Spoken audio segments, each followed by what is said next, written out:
ఇప్పుడు మన కుండలిని గురించే తెలుసుకుందాము. మొట్టమొదట మనము మూలాధారంలో ఉన్నటువంటి కుండలిని శక్తిని జాగృతం చేయాలి అంటే మన ఉచ్ఛ్వాస నిశ్వాసాల ద్వారానే మనం ప్రయత్నించవలసి ఉంటుంది సాధన. ఇందాక మనము వీరబ్రహ్మేంద్ర స్వామి చెప్పాడుగా జంటనాద స్వరంలో అనే దాన్ని బట్టి ఇప్పుడు మనము రైట్ నాస్ట్రిల్ లాక్ చేయాలి. లెఫ్ట్ నుంచి శ్వాసను ఫాస్ట్గా తీసుకోవాలి, ఫాస్ట్గా వదలాలి, ఎంత వీలైతే అంత. తర్వాత ఆపోజిట్. అలా చేయడం వల్ల ఈ తీసుకున్నటువంటి ప్రాణశక్తి ఆ వేడి లోపలికి వెళ్ళి మూలాధారంలో ఉన్నటువంటి ఆ శక్తికి ఎప్పుడైతే అది ఫాస్ట్గా తీసుకున్నప్పుడు తగులుతుందో అప్పుడు అది జాగృత అవ్వడానికి అవకాశం ఉంటుంది. ఇదే వీరబ్రహ్మేంద్ర స్వామి వాళ్ళు చెప్పారు. జాగృతం అవుతుంది అంతే ఆ సాధనలో, కానీ సహస్రారానికి వెళ్ళదు.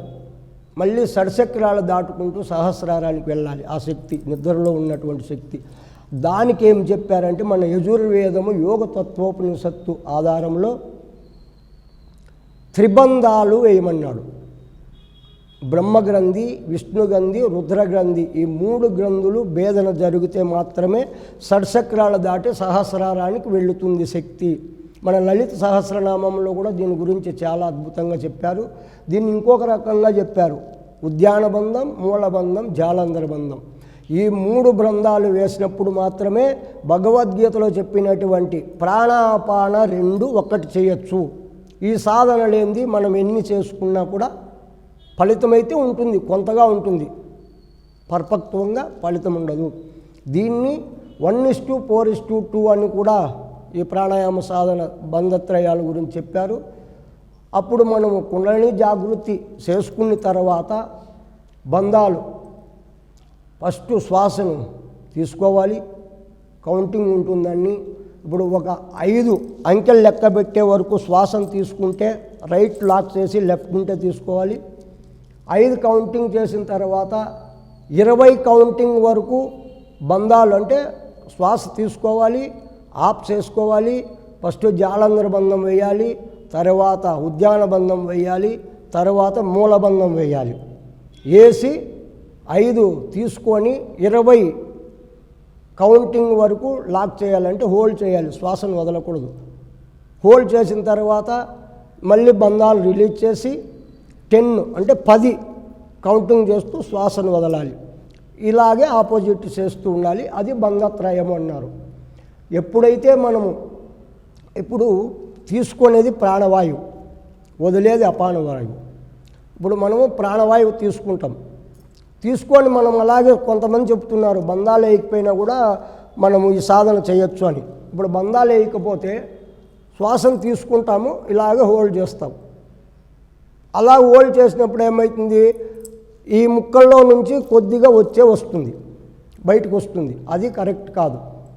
తీసుకోవాలి, ముక్కులు లాక్ చేసేయాలి, గడ్డాన్ని జాలంధర బంధం ఇక్కడ వేయాలి. ఇక్కడ వేసినప్పుడు ఏమవుతుంది, లోనికి వెళ్ళిన శ్వాస బయటికి రాదు. అలాగే ఉంటే అపాన వాయువు ద్వారా మూలాధారం అంటే గుదస్థానం ఉంటే బయటకు వెళ్తుంది. అప్పుడేం చేయాలి, ఇది లాక్ చేయాలి. ఉద్యాన బంధం అంటే పొట్టని వెనక్కి లాగాలి, గుదస్థానాన్ని పైకి లాగాలి. దాన్ని అశ్వని ముద్ర అని కూడాను అంటారు. ఎప్పుడైతే మనం దాన్ని పైకి లాగుతామో అప్పుడు కిందికి వెళ్ళే అపాన వాయువు పైకి వెళ్ళే ప్రాణవాయువులో ఒకటైపోయి అప్పుడు అది ఎక్కడ పోదు. ఇంకా ఎక్కడ అంటే బయటకు వచ్చేకి ప్రయత్నిస్తుంది, కానీ అన్నీ మనము లాక్ చేసి ఉంటాం కాబట్టి బయటికి వెళ్ళేకి ఛాన్స్ ఉండదు. అప్పుడు అది లోపల తిరుగుతుంది. ఒరే నేను వచ్చే ద్వారాలన్నీ బంద్ అయిపోయి నేను ఇప్పుడు ఎలా బయటికి రావాలి అని తిరిగి సుషుమ్నాలోకి వెళుతుంది. ఎందుకంటే మనం అన్నీ లాక్ చేసి ఉంటాం కదా, ఇవి లాక్ ఇంకుండేది ఒక్కటే సుషుమ్న. అప్పుడు ఆ శ్వాస ఏమవుతుందో ప్రాణశక్తి సుషుమ్నాలోకి వెళుతుంది. ఇది ఇలాగ చేస్తే, ఈ సాధన చేస్తే త్వరగా ఆ గమ్యాన్ని చేరుకోవచ్చు. ఋషులు మునులు కూడా ఇలాంటి సాధనే వాళ్ళు చేశారు. అంటే కష్టతరంతో కూడుకున్నటువంటిది కుండలిని శక్తి సాధన. మెయిన్ ఆహార నియమాలు ఇందులో ఉండాలి. మాంసాహారము, మందు, పాన్పరగు, గుటక, ఒక్కపొడి, ముక్కుపొడి, మసాలా, కారము, ఇలాంటివి, పులుపు ఇలాంటివి తినేవారికి నాడీ మండలం శుద్ధి కావాలి ఫస్ట్. ఇలాంటి ఆహారాలు తినే వాళ్ళకు నాడీ మండలం శుద్ధి కాదు. నాడీ మండలం శుద్ధి కాకపోతే ప్రాణాయామం కుదరదు. ప్రాణాయామం కుదరకపోతే ధ్యానం కుదరదు, ధ్యానం కుదరకపోతే జ్ఞానం రాదు, జ్ఞానం రాకపోతే మోక్షం రాదు. మెయిన్ ఆహార నియమాలు పాటించాలి, యమ నియమాలు పాటించాలి, అన్నిటికీ మించి గురు కృప ఉండాలి. ఈ సాధనలో ముందుకు వెళ్ళాలి అనుకున్నటువంటి వారు స్త్రీ కావచ్చు, పురుషులు కావచ్చు, ప్రతి ఒక్కటిని భగవంతునిగానే భావించాలి. ఎలాగా? 84 లక్షల జీవరాశుల్లో ఉన్నటువంటి చైతన్య స్వరూపుడు ఆత్మస్వరూపము మనలో ఉండేది, ఆ జంతువుల్లో ఉండేది, పశుపక్షాదుల్లో ఉండేది, అంతా ఒక్కటే, సర్వము ఒక్కటే. కాబట్టి ఆ భావన అయితే ఎవరికి ఉంటుందో వాళ్లకు ప్రకృతి కూడా అనుకూలంగా ఉంటుంది. మనం సాధన తక్కువ చేసినా కూడా ఎక్కువ ఫలితం వస్తుంది. అవన్నీ లేకుండా నువ్వు జీవితం అంతా సాధన చేసినా కూడా ముందుకు వెళ్ళేకి అవకాశం అయితే ఉండదు. ఏదో కొద్దిగా ఆ సాధన ఎంత ఉంటో అంతవరకు ఉంటుంది అంతే. కాబట్టి ఇలాంటి భావనలు ఉండి, ఇప్పుడు బ్రాహ్మణుడు పండితుడు అని గొప్పగా చూడకూడదు, కుక్క అంటే శునకం చిన్నగా చూడకూడదు, కుక్కను వండుకొని తినేవాడు చండాలుడు అంటారు కదా, వాడిని కూడా తక్కువ చూడకూడదు, పండితుడని గొప్ప చూడకూడదు. ఆవును ఎలా గౌరవిస్తామో సర్పాన్ని కూడా అలా గౌరవించాలి. ప్రతి ఒక్కటిని భగవంతుడే అని ఎవరైతే భావనలో ఉంటారో వాళ్లకు ఈ జన్మలోనే మోక్షాన్ని అందే అర్హత వచ్చింది. ఇంకా కొంతమంది అంటారు మోక్షము పొందాలి, నేను యోగి కావాలంటే పూర్వజన్మ ఫలితం ఉండాలి, దానికై పుట్టిండాలి అంటారు. కానీ అది చేయలేని వాళ్ళు అనే మాటని నేను అంటాను. ఎందుకంటావా? 84 లక్షల జీవరాశుల్లో నుండి మానవ శరీరం వచ్చిందంటే అప్పుడే పాస్ అయ్యాం. మానవ జన్మ వచ్చింది అంటే మనకి ఇంకా భగవంతుని తెలుసుకునే అర్హత వచ్చింది అని వచ్చేసింది. మరి వచ్చిన తర్వాత మళ్ళీ నాకు అది నేను చేయలేను, ఎవరో అంతటోళ్ళు అనేది ఎందుకు? చేసేది తెలిస్తే నువ్వు కూడా అంతటోళ్ళే. ఇప్పుడు మహనీయులందరూ కూడా తల్లి గర్భంలో పుట్టి వాళ్ళు ఏదైతే నిజమో దాన్ని పట్టుకొని చేశారు కాబట్టి వాళ్ళు అయ్యారు. మనం దాన్ని చేయలేక ఇలాగ సాకు చెప్పి తప్పించుకుంటున్నాం. మేము చేయలేము. దానికి ఇంకొకటి అంటారు, భగవద్గీతలో కృష్ణ పరమాత్మ చెప్పాడు, నా గురించి 1,00,000 మంది సాధన చేయాలనుకుంటే 1000 మంది చేస్తారు, 1000 మందిలో ఏ ఒక్కడో నన్ను చేరుకుంటాడు. మరి చూడు, ఏ ఒక్క మందో అంట మనం అవుతామా అంటారు. నేనేమంటానంటే ఆ ఒక్కడే నేనెందుకు కాను? అలా చెయ్యండి. ప్రతి ఒక్కరూ యోగులు ఎందుకు కారు?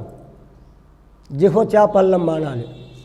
ఫస్ట్ చిన్నప్పటి నుండి ఏమేమి తినింటామో అది వదులుకోవాలి.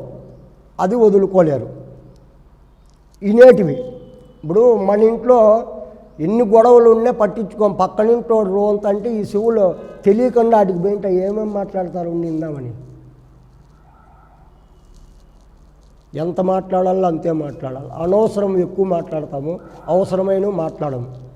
ఈ 3 ఎప్పుడైతే కంట్రోల్ చేసుకుంటాడో వానికి సాధన వస్తుంది, మార్గంలోకి వెళ్తాడు. ఈ 3 కంట్రోల్ చేసుకున్నాడు, నువ్వు ముక్కు మూసుకునేలా తల కిందల ధ్యానం చేసినేలా రాదు. అట్లా వచ్చిండే దాఖలాలు కూడా లేవు. అందుకే మహనీయులు ఈ ప్రపంచంలో ఉంటే వాళ్ళవన్నీ తెచ్చి మా మైండ్లో పెడతారని అడవుల్లోకి వెళ్ళి జనం లేనటువంటి నిర్జన ప్రదేశంలో వెళ్ళి హాయిగా వాళ్ళల్లో వాళ్ళు ఉండి చేసుకున్నారు సాధన. కానీ అప్పుడు అలా చేశారు, ఇప్పుడు అలా చేయాల్సిన పని లేదు. సంసారంలో ఉండి మీరు అన్ని పనులు చేసుకుంటూ, కానీ ఏది శాశ్వతము ఏది అశాశ్వతము దాన్ని పట్టుకొని మనం ప్రయాణించినట్లయితే హాయిగా అన్నిట్లో ఉండి కూడా సాధన చేసుకోవచ్చు. మన పూర్వం ఋషులు కూడాను చాలామంది సంసారంలో ఉండే చేసుకున్నారు. గృహస్థ ధర్మం కంటే మించిన ధర్మం లేదని కూడా శాస్త్రాలు చెప్తున్నాయి.